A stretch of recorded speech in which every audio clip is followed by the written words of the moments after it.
everybody, I'm Steph. I'm Michael. And today we're checking out Take Time. From Livelude. Yes. This game plays 2 to 4 players and has a box play time of 30 minutes. I wouldn't think it would even take 30 minutes for a scenario, though.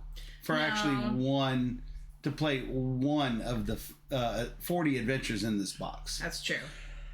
It goes pretty quick once you know the rules, and the rules are pretty easy. So That's right. So thanks to Livelude for providing us this copy of Take Time, but they didn't give it to us in exchange for this video. They gave it to us because they know we like to play all the games. So if you enjoy cooperative deduction games, you are going to absolutely love Take Time. Yes. So I got you started on Pathfinder adventure card game back several years ago. Yep. And that's not deductive, but it's cooperative campaign game. Yep. Last year, you and I both loved Bomb Busters to the point that it was our #1 game of 2024. Mm-hmm. And that was definitely cooperative deduction. Mm-hmm. This, I gotta say, is on track to be in our top games of 2025. Yeah, this game is amazing. Chef's kiss, amazing. I really love it. So I'm excited to show you guys what it's all about. That's right. So let's go and take a look at this one. We teach you all the rules. Yeah. So this game includes several sets of clocks. So each one of these packets contains 4 clock faces. And these are the ones that we are going to try to solve. Starting with sleeve 1, game clock 1. So you are going to be given cards that are numbered from 1 to 12 in light and 1 to 12 in dark. Now, you will notice that we have already sleeved our copy of this game because we know we are going to love it and keep it and play the heck out of it. I mean, we're already at 30 plays with 2 different groups. Yes, 2 different groups. So, what you're going to do is, for every game that you play, you are going to take all the cards out of the sleeve, put them all face down like this. You are going to take all of the cards, you're going to shuffle them up. You are going to take the gears that correspond to your player count. Notice that has two players in the middle and 2 eyeballs on the gear. There are also gears for 3 players and 4 players with 3 and 4 eyeballs correspondingly.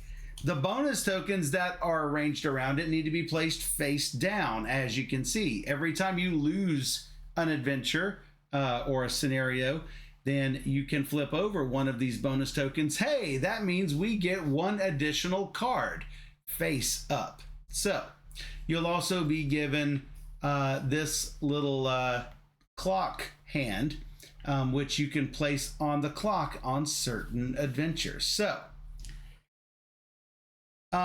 there are 10 of these packets with, like I say, with 4 clocks in each. There is also a sleeve called the Sleeve of Regrets.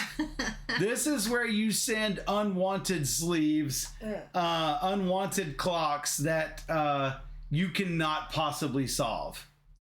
The goal is to never put anything in this sleeve. And look how pretty. You might not be able to see in the light, but when the light reflects off of those little gold filigree things, I love it. It's so well done. All of these are like gold accented. Like all of these, the little arrows and the little... The game is quality. I mean, it's so good. In addition, there's a rebirth pack at the very bottom. This is packet number 12. Even though I don't think there's an 11. No, there's not an 11. 12 is a rebirth pack. So when you finish these 40 scenarios, that gives you that will extend your playability with what you have, which I'm going to really appreciate. So The rules are largely going to be the same for each game. However, each sleeve pack is going to contain rules that will give you specifics about the things you will find in this sleeve packet. So, essentially what you are going to do is you're going to deal out a number of cards to each player. If we're playing with 3 players, we're going to get 4 cards each. With 4 players, we're going to get 3 cards each. With 2 players, it's going to be a little bit different. I will come back to that when we're about to start our playthrough. But essentially what we're going to do, let's pretend like we're playing 3 players. Pay no attention to the incorrect player count over there. Notice that we each have 4 cards. The object of the game, let's turn over our first clock face and see what we are dealing with here. The object of the game is to place cards in each sector of this clock face. You see where this hand is? This is where you're starting. In each sector, you have to have, starting at the first sector, the lowest value. The sector next to it has to be no lower than this value. It could be the same or it could be higher, but it cannot be lower than this value. Going around, you need to be equal or higher, going all the way around to this last position, and this last position should contain no more than a value of 24 total. So, certain clock faces will modify that somewhat, but in general, you're starting from a low of 1 to a high of 24. So, let's take a look at this. If I was given these cards, then I'm going to want to put this 12 maybe up high.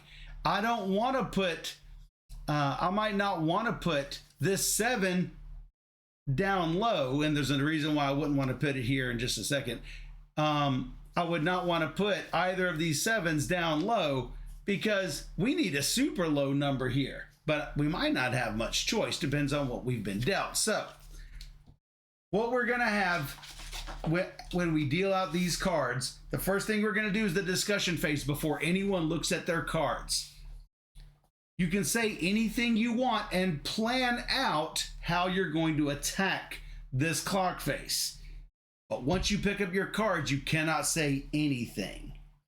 So, you can say a lot of things about what you plan to do. Like you might say, well, you've got a lot of black cards. Why don't you deal with some of the black card areas on this clock face if you can? So you could say something like that. You could say, if someone has a 12 in their hand, they should play first for sure. You cannot say something like, if I play my card at an angle, it means it's an 11. Or you can't say, if somebody has an 8 in their hand, they need to scratch their eye and give me a sign. No, you can't do that. So, as soon as you pick up your cards, you have now moved into the placement phase. And immediately I can place one of my cards. Most cards are going to be placed face down. You could place up to this many cards face up. Of course, with a 3-player game, it would be 3 cards face up. Now, maybe I will put this card right here. And then this player will place a card. Boom. Then Steph will play a card. Then I will play a card. We will go around like that.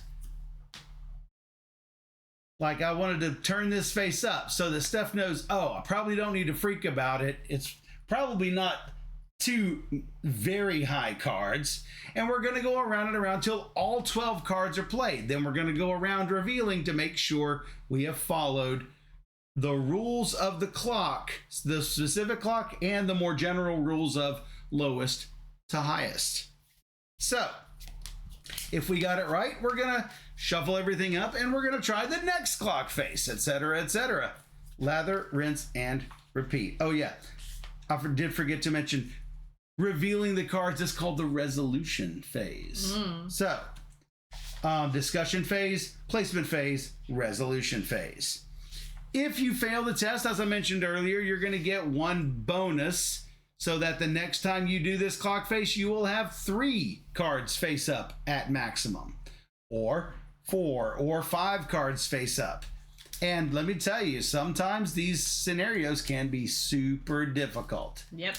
So, this is the first clock face. You'll notice there's 1 white card here. That means we need exactly 1 white card. No black cards, not 2 cards, exactly 1 white card. This one says 3 cards. It doesn't matter whether they are white or black. They are just 3 cards. So, you'll also notice this little infinity symbol. The infinity symbol means the rule of having to place a maximum of 24 is ignored for this clock face. So this could be 30 or 40 if we wanted it to be. All right, let's go back and talk about 2-player games. In a 2-player game, we are going to deal each player 6 cards. 4 in one pile and 2 in another pile. As soon as I have played 2 of my cards, I can pick up these 2 cards. And then the same for you. Now, you might say, in any of these player count games, who plays first? Anyone can play first. As soon as you think you are ready to play, you should play your cards. So we're going to do... And then you go in clockwise order from there. So like if Michael goes first then James would go after, and then Steph would go. It can't be where I go and then Steph goes and then James goes and then Susan goes. It's not just... And then I go again because I want to. Right, yeah. We can't do that. Whoops, this is mine, this is yours. I'm going to put these off to the side. You do this because I have literally one. You have one white, totally. So I'm going to make you handle this. Yes, but if I don't handle it... You should still handle it. I might not have a really good one, but sure, I'll try to handle it. We can handle it. That's the plan. I'm going to try to handle it. Yeah. All right? Yeah. Now I'm going to look. And we can do we don't have to do 24. We don't have to do 24 on this clock. Okay. That is correct. So, I am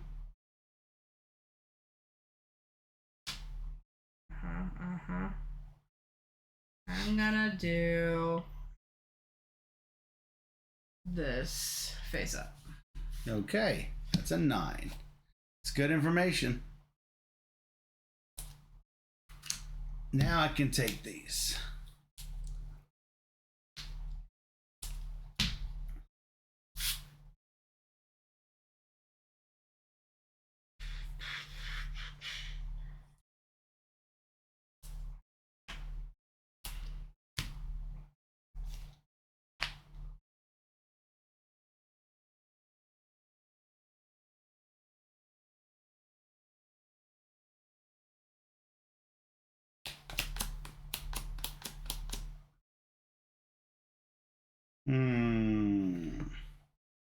Now, you can ask, who played these 2 cards? And Steph, it has to be something that everybody knows. So if I need Steph to give me a reminder, she'll say, oh yeah, I played both of these. Mm-hmm. If I know I'm the only one to have played these, I could look at these. But you can, under no circumstances, look at what someone else has played. Mm-hmm. I will play.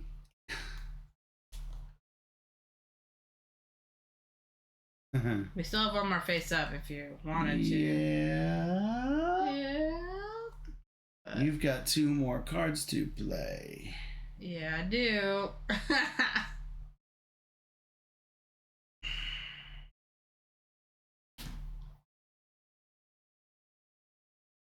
Gosh. What am I going to play? Where am I going to play it? All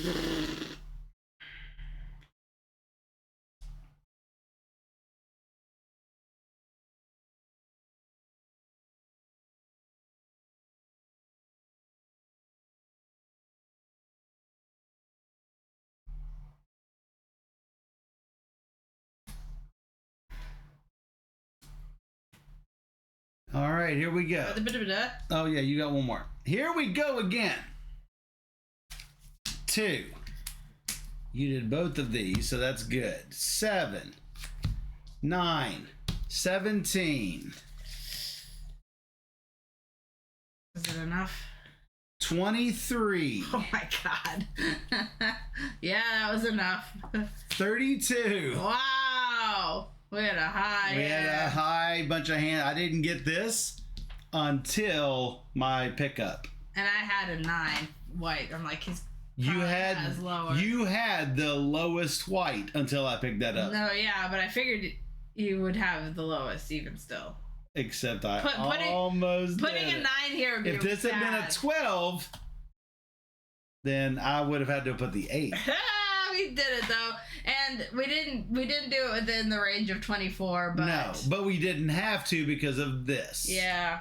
But that is indeed something that you're going to have to. Oh my god. You saw this and you freaked out. Well, I'm like, that's only like a 13 over there. Well, I knew we had enough cards because I knew you had 2 and I had 2. So. Oh my goodness. But that is just the first one. Then we would move on to the second one, and we're not going to spoil or anything else. But as you see, starting from here, this has to be 8, 9, 10, 11, or 12. This has to be 3 cards, and that has to be your biggest. This could have any number of cards. This must have exactly 3. We already did. Dan says, let's not talk about the 4th one. We finished the 4th one yesterday. Yeah, we got all the way to 12. Boop, boop. Yeah. So. I love it. I love this game. It's really fantastic. So, that should be all the endorsement you need to run out and find a copy of Take That from Libellude. No, take time. Sorry. Take that. No, take time. Take time. Rush right out and get Take Time from Libellude. Let's get that soundbite right. Oh my goodness. No, it's great. Love it. It's not Take That at all. No. If it were, I'd be like, Steph, you do know this is a cooperative game, don't you? Take that. Time that. Yep. No, it is likely to be in my top games of the year. Yeah. It's really fun. If you like these kind of games, like even like The Mind or whatever, it has similar feelings to that, but not really, but sort of. Yeah, in bits and pieces, where you're trying to, for example, if I know I have a really solid case of having the lowest value card, I'm going to go really quickly. If I sit here for a couple minutes and think and or even think take and a different turn and come back to and then I put it down on the first card there, you're going to be like, he's not confident that that's the one. It's probably a 6. Probably not a 2. It's probably not a 3. It's probably a 6. Yeah. So. For sure. I love it. Yeah, this is super fun. I can't wait to see where the next. We still have 28 scenarios to go, plus the rebirth pack, so we don't know what's coming. Can't wait. Looking forward to it. Yes. So you should take time to play. Take time. From Libellude. If you enjoyed this teach and playthrough and you want to see more just like it, come find us on YouTube where we have our rules, teaches, and playthroughs, our game overviews, our weekly recaps, and our top 10 videos that we do every single month. Yeah. Or even you can find those on YouTube. Just search for Board Gamer Steph. Even better, you can join us live in the chat by going to twitch.tv/BoardGamerSteph, where we stream every Wednesday and Sunday night at 5 p.m. Central. And we bring you 3 games and usually a whole lot more every single stream. So come join us on Twitch, where we play all the games. And for those on Twitch, we'll be right back.